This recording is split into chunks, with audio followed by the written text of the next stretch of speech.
15 साल की माला यूपी के एक कस्बे में रहने वाली बहुत ही समझदार और प्यारी सी लड़की है। उसका छोटा भाई आकाश थोड़ा शरारती और थोड़ा जिद्दी पर बहुत ही मासूम। दोनों भाई बहन आज बेहद खुश थे। कल अपनी बुआ के घर दिल्ली जा रहे थे। माला की माँ ने उसकी बुआ और उनके बच्चों के लिए बहुत सारा सामान दिया। ट्रेन में बच्चों को बैठाते हुए उनकी आंखें भर आईं और बच्चों को समझाया वहाँ पर कोई जिद मत करना और ना ही किसी से लड़ाई करना। स्टेशन पर उनके फूफा जी उन्हें लेने आएंगे। रास्ते भर माला सोच रही थी। बुआ की बेटी शीना और उनका बेटा रोहन जब छुट्टियों में बुआ के साथ उनके घर आते थे तो सब कितना मज़ा करते थे। पिछले 1-2 साल से माला की बुआ उनके घर नहीं आ पा रही थी, इसीलिए उन्होंने सोचा इस बार हम बुआ के घर जाएंगे। माला और आकाश को दिल्ली गए हुए बहुत साल हो गए थे, इसीलिए दोनों बच्चे बहुत खुश थे। दिल्ली के स्टेशन पर जब ट्रेन रुकी तो दोनों बच्चे ट्रेन से उतरकर अपने फूफा जी को ढूंढने लगे, पर फूफा जी तो नहीं आए। उन्होंने अपने ड्राइवर शंभू को भेजा था। बच्चे शंभू को जानते थे क्योंकि वह बुआ के साथ उनके गांव आता था। माला ने कहा, शंभू काका आप?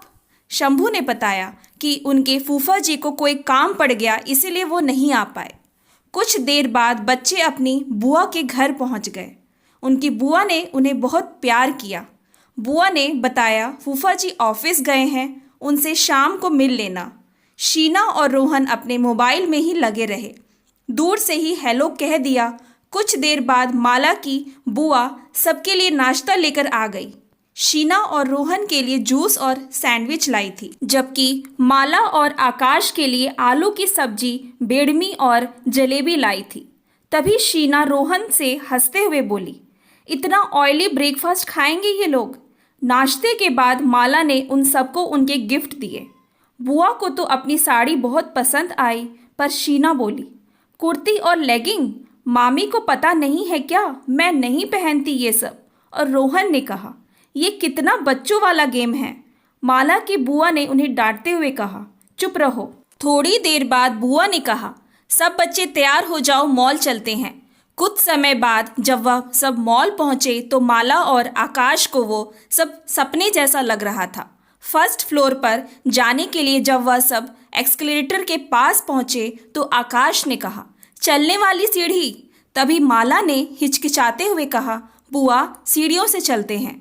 एकदम रोहन हंसते हुए बोला, क्यों, एक्सकलेटर यूज़ करना नहीं आता? तभी उनकी बुआ ने कहा, डरो नहीं, मैं तुम्हें बताती हूँ।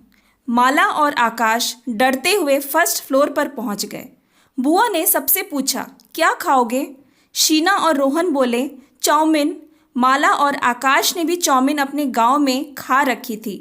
उन्होंने भी कहा, ठीक है। माला और आकाश चम्मच से चाउमीन खा रहे थे तो शीना ने अपनी मम्मी से कहा, it's so insulting, they don't know how to use a fork. उन्हें लगा माला को कुछ समझ नहीं आएगा, पर माला को सब समझ आ रहा था। फिर भी वह चुप रही। थोड़ी देर बाद बुआ ने कहा, चलो सब बच्चों को कपड़े दिलाती हूँ। तभी शीना ने कहा कि मैं इधर क्रॉप टॉप और शॉर्ट्स देखती हूँ, आप उधर माला को कुर्ती, लेगिंग और आकाश को पैंट शर्ट दिला दो, क्योंकि इनके गांव में तो यही कपड़े पहनते हैं। कपड़े दिलाने के बाद बुआ ने सबको गेम्स खिलवाए, मूवी दिखाई, फिर सब लोग घर आ गए। तब तक उनके फूफा जी आ चुके थे। उन्होंने माला और आकाश के साथ बहुत मस्ती की। फिर सबने आइसक्रीम खाई जो फूफा जी लाए थे। कुछ देर बाद माला और आकाश अपने कमरे में सोने जा रहे थे। तभी माला ने शीना को बुआ से यह कहते हुए सुन लिया कि यह लोग यहाँ कब तक रहेंगे, कैसे झेलेंगे हम इन गवारों को? ऐसे तो हमारी तो पूरी छुट्टियाँ ही खराब हो जाएंगी। अब माला से नहीं रहा गया। वह जोर से बोली, बस कर शीना, तुम भाई बहन कोई मौका नहीं छोड़ रहे हो हमारी बेइज्जती करने का। माना कि हमारे तौर तरीके तुमसे अलग हैं, पर जब तुम हमारे गांव आते हो हम तो पूरी कोशिश करते हैं तुम्हें खुश करने की। तुम जो हमारे लिए कपड़े लाते हो वो हमारे गांव में भी नहीं चलते, फिर भी हम खुशी खुशी रख लेते हैं।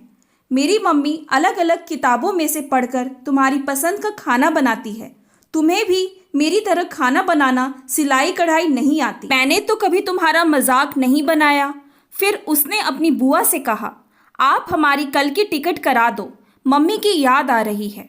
तभी उनकी सोसाइटी की हेड उन्हें सोसाइटी में होने वाले एक प्रोग्राम के लिए इनविटेशन देने आई। वहां उसने माला का बनाया हुआ करोशिए का मफलर और बैग देख लिया। उसने माला की बुआ से पूछा, ये कहाँ से खरीदे हैं आपने? बुआ ने हंसते हुए कहा, ये तो मेरी भतीजी माला ने बनाए हैं। तभी बुआ ने उनके आगे नाश्ता रखा, जिसमें माला की मम्मी के हाथ की मठरी, कचौड़ी और लड्डू लगाए, तो वह खाती रह गई। फिर उन्होंने माला की बहुत तारीफ की और माला की बुआ से बोली, आप यह सब सामान इनसे मंगाकर अलग अलग मौक़ों पर लगने वाले स्टॉल्स में लगा सकती हो, आपके बहुत चलेंगे।